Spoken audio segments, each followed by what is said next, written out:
நடிகர் பாக்யராஜ் அவங்கள பற்றி பல பேர் அறியாத ஒரு விஷயத்தை தான் இந்த கதையில், அதாவது இந்த வீடியோவில் பதிவு பண்ண போகிறேன். நம்ம அந்த பாக்யராஜ் அப்படின்றவங்க ஒருத்தர் இறந்தால் தான் அவங்கள பற்றி நம்ம நிறைய பேசுகிறோம், அவங்கள பற்றி நிறைய தெரிஞ்சுக்கணும் அப்படின்றது ஆவல் நமக்குள்ளே வருது இல்லைங்களா? அந்த மாதிரி தான் ஒரு இன்ட்ரெஸ்டிங்கான ஒரு நியூஸை தான் இந்த கதையில் நம்ம சொல்ல போகிறோம். வாங்க. அவர் எப்படின்னா, அவங்களோட முதல் மனைவி பிரவீனா அப்படின்றதும், அவங்க ஒரு துணை நடிகை அப்படின்றதும் நம்ம எல்லாருக்குமே தெரியும் இல்லைங்களா? அவங்கள திருமணம் செஞ்ச கொஞ்ச நாள்லேயே அவங்க மஞ்சக்காமாலையால் பாதிக்கப்பட்டு இறந்தும் போயிடுறாங்க. அப்படிப்பட்ட சூழ்நிலையில் தான் டார்லிங் டார்லிங் அப்படின்ற ஒரு திரைப்படத்தை நம்ம எடுக்கிறோம். அதுக்கு முன்னாடி அந்த பூர்ணிமா அப்படின்றவங்க வெளி மாநிலத்தை சேர்ந்தவங்க. அவங்களுக்கு தமிழ் சுத்தமாக தெரியாது. இங்கிலீஷோ ஹிந்தியோ இது ரெண்டும் நல்லா பேசுவாங்க. நம்ம பாக்யராஜுக்கு இது ரெண்டுமே தெரியாது. ஒரு நாள் இந்த பாக்யராஜை பற்றி அந்த திரையுலகத்தில் கொஞ்சம் அதிகமாக பேசியிருக்காங்க, ரொம்ப திறமையானவர் அப்படின்னு சொல்லிட்டு. இதை கேள்விப்பட்ட இந்த பூர்ணிமான்றவங்க என்ன பண்ணுறாங்கன்னா, ஒரு நிகழ்ச்சியில் அவங்கள பார்த்து பேசலான்னு போகும்போது இவங்க இங்கிலீஷ்லேயே நிறைய பேசியிருக்காங்க. பாக்யராஜ் என்ன பண்ணியிருக்காருன்னா, அவர் எதுவுமே பேசாமல் சிரிச்சுட்டு போயிட்டாராம். அப்போ பூர்ணிமாவுக்கு ஒரே கோபம். என்னடா இது, இவ்வளோ பெரிய இயக்குனர்னு சொல்கிறாங்க, ஆனால் நம்ம பேசினதுக்கு ஒரு மரியாதைக்காக ஒரு 2 நிமிஷம் நின்று பேசியிருக்கலாமே, நம்ம இவ்வளோ பேசி கூட நம்ம எதுக்குமே பதில் சொல்லாமல் அவர் பாட்டுக்கு போய்கிட்டே இருக்காரு அப்படின்னு சொல்லிட்டு பூர்ணிமாவுக்கு கோவமா.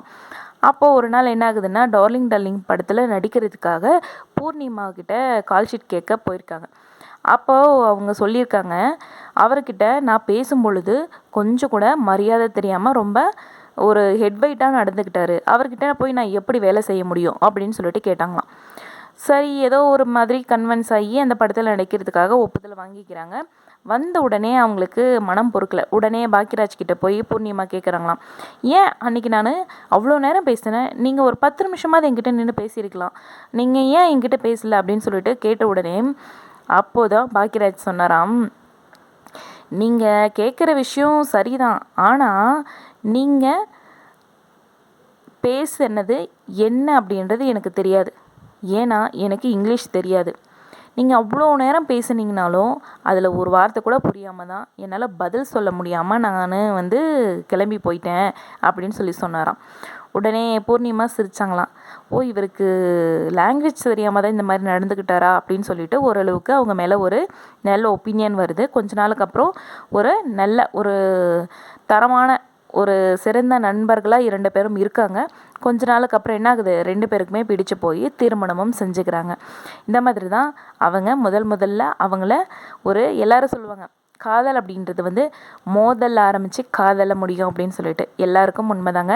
இந்த மாதிரி இருக்கும்போது அவர் இறக்கும் 1 மணி நேரத்துக்கு முன்னாடி என்ன நடந்திருக்குன்னா, பூர்ணிமா அவர்களும் பாக்யராஜ் அவர்களும் என்ன பண்ணியிருக்காங்க, வாக்கிங் போயிருக்காங்க.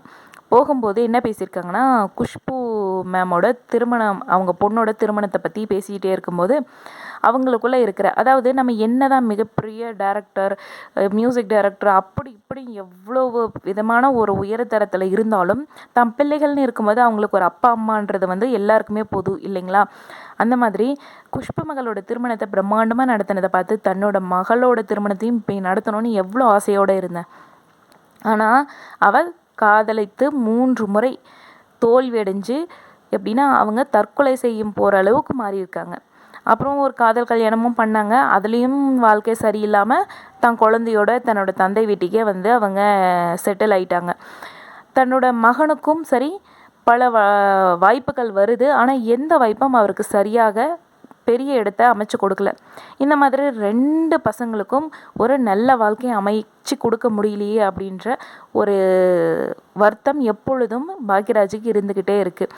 அப்படி இருக்கும்போது அந்த மன வருத்தத்தோடு இருக்கும்போது ஏதோ ஒரு ஃபோன் கால் வந்ததாம். அதை கேட்டவரை இன்னும் அதிகமாக டென்ஷன் ஆகி அதில் தான் அவருக்கு ஹார்ட் அட்டாக் வந்ததாக சொல்கிறாங்க. ஹார்ட் அட்டாக் வந்த உடனே அவங்கள ஹாஸ்பிட்டல் கொண்டு போகிறதுக்கு 15 நிமிஷத்துக்கு முன்னாடியே அவர் இறந்துட்டார் அப்படின்ற நியூஸ் தான் கிடச்சிச்சு.